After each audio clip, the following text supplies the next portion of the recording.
After all the work we've done taking derivatives, now we're going to go backwards. We're going to undo it.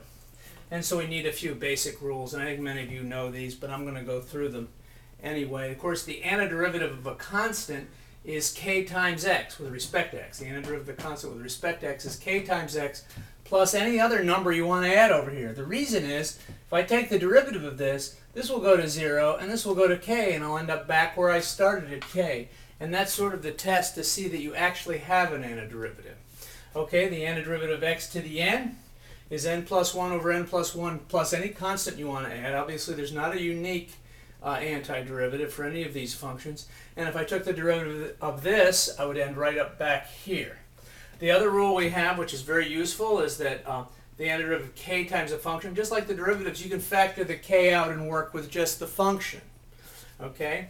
And of course, if you have the antiderivative of a sum of 2 or more, I only did two functions, f and g, you can split them apart and take the antiderivative of f and the antiderivative of g. I don't know if you can see that down there, but the antiderivative of the sum is the sum of the antiderivatives.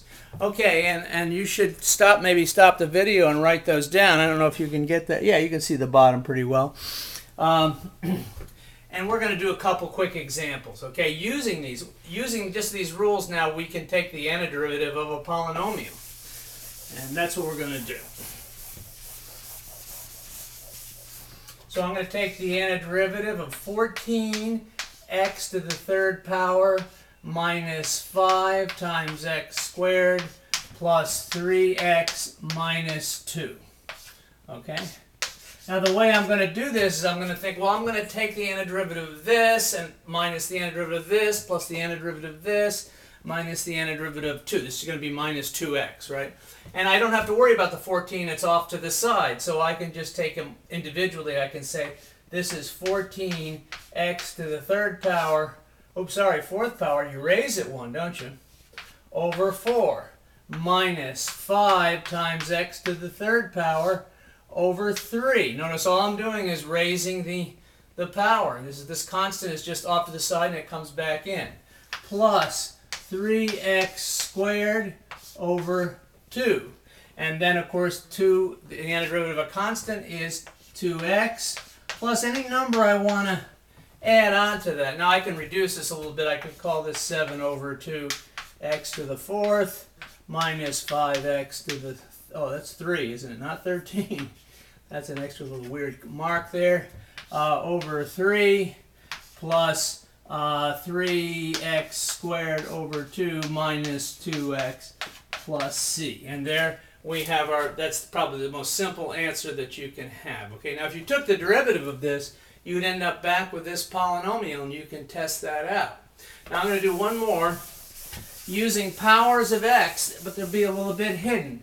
The antiderivative of 1, so let's make it 5 over x to the 6th minus the cube root of x plus 7 over, let's say, the square root of x. Now that looks like it'd be a very complicated antiderivative, but it's exactly the same as the last one because it's just powers of a constant times the power of x. What we really have here is 5 times x to the negative 6, right? When you bring this up, it becomes negative. Of course, a cube root is 1/3 minus x to the 1/3 power plus, and this is the 1/2 power. You bring it up, becomes negative 1/2.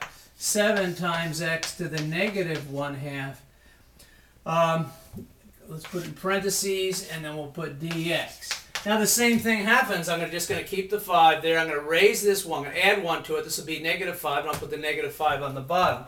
So I'll have 5x to the negative 5 over negative 5 minus, we're going to add it 3/3, x to the 4/3, okay, over 4/3 plus 7x, and I'm going to add 2, and I'm going to get 1/2. I'll have 1/2 here over 1/2, okay, plus any constant I like. Now I can simplify that as 4/3. Let me make this clear. Okay, and this is, what was this? This is 1/2, isn't it? 1/2. We added 1, which is 2 halves. Here I added 3/3 and got 4/3. Here I added 1 and go negative 5. Now I can make this a little simpler. I can say this is negative x to the negative 5th power. This is minus 3x to the 4/3. Can you read that okay? 3x to the 4/3 over 4. And this is plus 14x to the 1/2 power plus constant. And that's a little simpler. Now I could bring the 5 downstairs and have positive 5, but I think I'll just leave it the way it is. And that looks right to me. Okay.